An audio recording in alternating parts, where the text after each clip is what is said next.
Dear students, आज हम Vaucheria में सेक्सुअल रिप्रोडक्शन के बारे में पढ़ेंगे। वाउचेरिया में लैंगिक जनन oogamous टाइप का होता है। मेल और female reproductive part well developed होते हैं। मेल रिप्रोडक्टिव पार्ट को एंथ्रीडियम और फीमेल रिप्रोडक्टिव पार्ट को ओगोनियम कहते हैं। अधिकांशतः स्पीसीज मोनोसियस, बाइसेक्सुअल या होमोथेलिक होती है। कहने का तात्पर्य यह है कि मेल रिप्रोडक्टिव पार्ट एंथ्रीडियम और फीमेल रिप्रोडक्टिव पार्ट ओगोनियम एक ही थैलस पर डेवलप्ड होते हैं, परंतु वाउचेरिया डाइकोटोमा, वाउचेरिया लाइटोरिया, वाउचेरिया मेनाडेंसिस आदि कुछ स्पीसीज एक लिंगाश्री या डायोसिस या यूनिसेक्सुअल या हेटेरोथैलिक होती है। कहने का तात्पर्य यह है कि मेल रिप्रोडक्टिव पार्ट अलग थैलस पर और फीमेल रिप्रोडक्टिव पार्ट ओगोनियम अलग थैलस पर डेवलप्ड होते हैं। सामान्यतः रिप्रोडक्टिव पार्ट्स नम सॉइल अथवा शांत जल में ग्रो करने वाले फिलामेंट में तेज प्रकाश की उपस्थिति में डेवलप होते हैं। होमोथेलिक स्पीसीज में सेक्सुअल ऑर्गन्स यानी कि एंथीडियम और ओगोनियम के विन्यास में अत्यधिक विविधता पाई जाती है। सामान्यतः रिप्रोडक्टिव पार्ट्स एक दूसरे के निकट उभयनिष्ठ अथवा समीपवर्ती ब्रांचेस पर ही विकसित होती हैं। वाउचेरिया सेसिलिस में एंथीडियम और ओगोनियम का विकास मेन ब्रांच पर पास होता है। वाउचेरिया जेमिनेटा तथा वाउचेरिया टेरिस्ट्रस इसमें रिप्रोडक्टिव पार्ट लेटरल ब्रांचेस के एपेक्स या शीर्ष पर उत्पन्न होती हैं। वाउचेरिया जेमिनेटा में एंथीडियम सिलेंड्रिकल स्टॉक के शीर्ष पर स्थित होती है तथा इसके आधार पर दो ओगोनियम लेटरल साइड में स्थित होती हैं। वोकेरिया टेरिस्ट्रस में अंडधानी का अंतस्थ व पुधानी अंडधानी के नीचे पार्श्व में स्थित होती है। वाउचेरिया गार्डनेरी में प्रत्येक पुधानी यानी कि एंथीडियम कई ओगोनियम के द्वारा घिरी हुई रहती है। तो आपने देखा कि डिफरेंट स्पीसीज में एंथीडियम और ओगोनियम इनकी पोजीशन अलग अलग होती हैं। इसके अलावा एंथीडियम और ओगोनियम ये दोनों ही स्टॉक्ड अथवा सेसाइल होती हैं। इस डायग्राम में आप मेल रिप्रोडक्टिव पार्ट एंथीडियम सेंटर में और दोनों पार्श्व में फीमेल रिप्रोडक्टिव पार्ट ओगोनियम देख सकते हैं। मेल रिप्रोडक्टिव पार्ट एंथीडियम एंथीडियम का डेवलपमेंट ओगोनियम के साथ साथ होता है। इसका परिवर्धन मेन फिलामेंट या उसकी ब्रांचेस पर होता है। इसकी आकृति सामान्यतः ट्यूबुलर या कॉइल्ड होती है। एंथीडियम का निर्माण करने वाली शाखा के डिस्टल एंड में साइटोप्लाज्म डेंस हो जाता है या सघन हो जाता है। इसके फलस्वरूप यह वृद्धि करके ट्यूबुलर शेप में आ जाती हैं। दूरस्थ भाग डेंस प्रोटोप्लास्ट युक्त कॉइल्ड हो जाता है। इसमें अनेक न्यूक्लियस पाए जाते हैं तथा एक अनुप्रस्थ पट यानी कि ट्रांसवर्स सेप्टा के द्वारा इसका शेष थैलस से संपर्क टूट जाता है और डॉटर न्यूक्लियस में माइटोटिक डिवीजन होते हैं। प्रत्येक न्यूक्लियस के चारों ओर प्रोटोप्लास्ट एकत्रित हो जाता है, जिससे कि एंथीडियम में अनेक यूनिन्यूक्लियेट सेगमेंट्स का निर्माण हो जाता है। अब प्रत्येक प्रोटोप्लास्ट सेगमेंट का मेटामॉर्फोसिस होता है और प्रत्येक जीव द्रव्य युक्त न्यूक्लियस के कायांतरण से बाइफ्लैजिलेटेड एंथीरोजॉइड्स बनता है। जब एंथीडियम मैच्योर हो जाती है तो मैच्योर होने के पश्चात इसके शीर्ष या एपेक्स पर एक पोर या छिद्र का निर्माण हो जाता है, जिससे कि लार्ज नंबर ऑफ एंथीरोजॉइड्स या पुमणु फ्री हो जाते हैं। एंथीरोजॉइड्स के फ्री होने का समय प्रातःकाल से कुछ समय पूर्व होता है। अब प्रत्येक एंथीरोजॉइड्स को यदि हम देखें तो हम देखेंगे कि एंथीरोजॉइड्स जो हैं दे आर ओवल शेप अथवा पियर शेप, यानी कि अंडाकार या नाशपाती के आकार के होते हैं। बाइफ्लैजिलेटेड स्ट्रक्चर होते हैं। दोनों फ्लैजिला की लंबाई अनइक्वल होती है और वे एंथीरोजॉइड्स के लेटरल साइड्स में संलग्न रहती हैं। दोनों फ्लैजिला में से एंटीरियर फ्लैजिला छोटी और टिंसल टाइप की होती है, जबकि पोस्टीरियर फ्लैजिला लंबी व धागे के समान विप्लेस टाइप की होती है। अब हम फीमेल रिप्रोडक्टिव पार्ट ओगोनियम के बारे में पढ़ेंगे।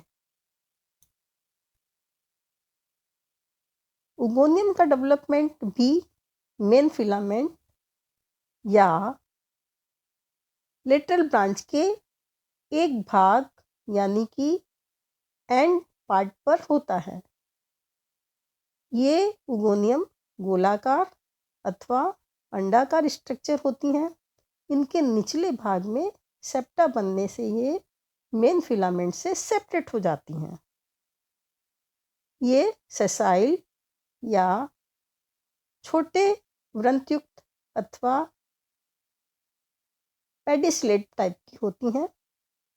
ओगोनियम एक छोटे उभार के रूप में स्टार्ट होती है। इस अवस्था पर ओगोनियम में अनेक न्यूक्लियस, क्रोमेटोफोर्स, ऑयल ग्लोब्यूल्स पाई जाती हैं। इसे हम वंडर प्लाज्म भी कह सकते हैं। ये उभार विकसित होकर ओगोनियम बनाता है। इनिशियल स्टेज में इसमें अनेक न्यूक्लियस व क्रोमेटोफोर्स होते हैं, लेकिन कुछ समय के पश्चात सिर्फ एक ही न्यूक्लियस बचता है। बाकी सारे न्यूक्लियस जो है वो डिसअपियर हो जाते हैं या नष्ट हो जाते हैं।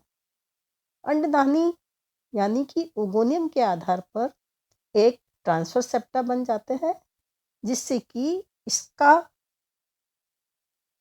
पाउचेरिया थैलस से संपर्क टूट जाता है।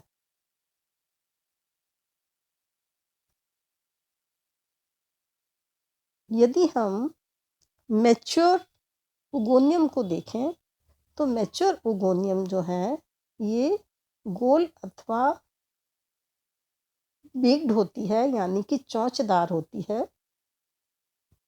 इसमें बेस की ओर अथवा केंद्र में क्लोरोप्लास्ट व ऑयल ग्लोब्यूल्स इकट्ठे रहते हैं।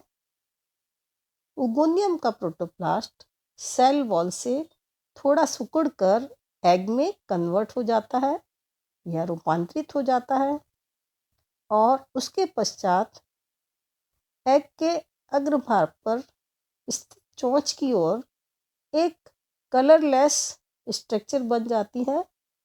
इस कलरलेस स्ट्रक्चर को रिसेप्टिव स्पॉट भी कहते हैं। मैच्योर उगोनियम से म्यूसिलेजिनस पदार्थ स्रावित होता रहता है, जो कि चोंच के छिद्र से बाहर निकलता है। वाउचेरिया कोरोनेटा में 3 से लेकर 6 तक नलिकार पोर्स पाए जाते हैं, जबकि वाउचेरिया डाइकोटोमा में उगोनियम के शीर्ष पर केवल एक ही पोर पाया जाता है। फर्टिलाइजेशन या निषेचन। एंथीडियम से एंथीरोजॉइड्स के लिब्रेशन के पश्चात तथा अंडधानी की भीतरी वॉल में पोर का निर्माण लगभग एक साथ होता है। जब अंडधानी या उगोनियम से म्यूसिलेजिनस सब्सटेंसेस रिस रहा होता है, लगभग ठीक उसी समय पास वाली एंथीडियम के शीर्ष पर स्थित छिद्र से एंथीरोजॉइड्स फ्री होते हैं। एंथीरोजॉइड्स म्यूसिलेजिनस से घिर जाते हैं तथा म्यूसिलेज में तैरते हुए कई एंथीरोजॉइड्स उगोनियम में प्रवेश कर जाते हैं, परंतु इनमें से केवल एक ही एंथीरोजॉइड्स या स्पर्म रिसेप्टिव स्पॉट के द्वारा एग में प्रवेश करता है। इसके तुरंत बाद उगोनियम का जो छिद्र होता है, उस पर एक परत का निर्माण हो जाता है, जो कि अन्य स्पर्म को प्रवेश करने से रोकने का काम करती है। एंथीरोजॉइड्स का न्यूक्लियस एग के न्यूक्लियस से छोटा होता है। एंथीरोजॉइड्स के केंद्रक के आकार में या एंथीरोजॉइड्स के न्यूक्लियस के आकार में धीरे धीरे वृद्धि होती है, जिससे यह आकार में बड़ा होकर फीमेल न्यूक्लियस के समान आकार का हो जाता है। उसके पश्चात मेल और फीमेल न्यूक्लियस जो है, उनके संयोजन से डिप्लॉइड जाइगोट जो है वो बनता है। इस तरह से फर्टिलाइजेशन का प्रोसेस कंप्लीट होता है। अब डिप्लॉइड जाइगोट अपने चारों ओर मल्टीलेयर्ड बॉल स्रावित कर लेता है और वो स्पोर्स या जाइगोट में कन्वर्ट हो जाता है। इसके प्रोटोप्लास्ट में ऑयल प्रचुर मात्रा में होती है। क्लोरोप्लास्ट में क्लोरोफिल नष्ट होकर हिमेटोक्रोम बनने से इसका कलर रेड हो जाता है।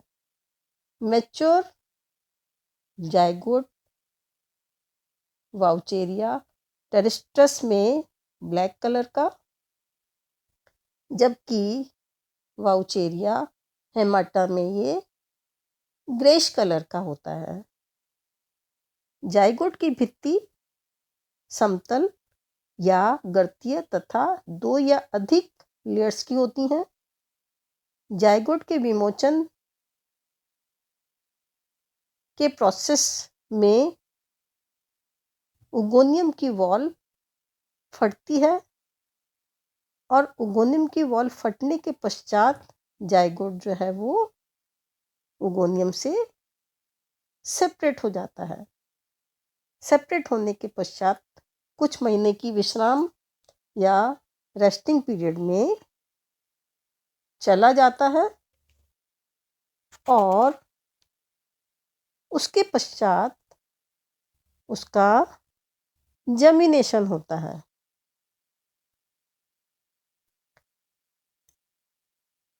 इस डायग्राम में आप वाउचेरिया के मेल रिप्रोडक्टिव पार्ट एंथीडियम और फीमेल रिप्रोडक्टिव पार्ट उगोनियम के डेवलपमेंट की अवस्था और फर्टिलाइजेशन प्रोसेस को देख सकते हैं। Germination of zygote. Favourable condition में जाइगोट का जर्मिनेशन होकर नए थैलस का निर्माण होता है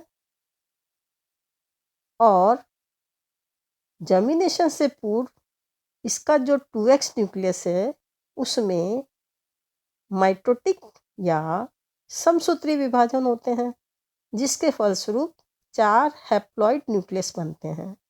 इसके पश्चात सभी न्यूक्लियस में माइटोटिक या समसूत्री विभाजन होते हैं। जाइगोट का प्रोटोप्लास्ट फूलकर भित्ति को एक या अधिक स्थानों से ब्रेक कर देता है या तोड़ देता है। इसके पश्चात अंतर्भित्ति या इनर वॉल से घिरा प्रोटोप्लास्ट जर्म ट्यूब के रूप में या जर्मिनेटिंग ट्यूब के रूप में बाहर आ जाता है। सबसे पहले बनी जर्मिनेटिंग ट्यूब के द्वारा हैप्टॉन यानी कि होल्ड फास्ट अथवा राइजोइट्स का निर्माण होता है और फिर इसके उपरांत वाउचेरिया थैलस जो है उसका निर्माण होता। इस डायग्राम में आप वाउचेरिया के लाइफ साइकिल के बारे में देख सकते हैं। वाउचेरिया में वेजिटेटिव, एसेक्सुअल और सेक्सुअल तीनों ही तरह का रिप्रोडक्शन पाया जाता है और इसकी लाइफ साइकिल जो है वो कंप्लीट हो जाती है। अब हम देखेंगे कि वाउचेरिया की जो सिस्टमेटिक पोजीशन है वो किस प्रकार की होती है। जैसा कि मैंने आपको पूर्व में बताया था कि वाउचेरिया एक और क्लोरोफाइसी तथा दूसरी ओर जेंथोफाइसी से समानता दर्शाता है। कुछ वैज्ञानिकों ने अपना मत क्लोरोफाइसी के समर्थन में दिया, लेकिन ज़्यादातर वैज्ञानिक जो हैं उन्होंने अपना मत जेंथोफाइसी क्लास के समर्थन में दिया और ये कहा कि वाउचेरिया को जेंथोफाइसी में रखना ज़्यादा उपयुक्त रहेगा, क्योंकि इसमें जेंथोफाइसी के कैरेक्टर्स बहुत अधिक पाए जाते हैं। Thank you.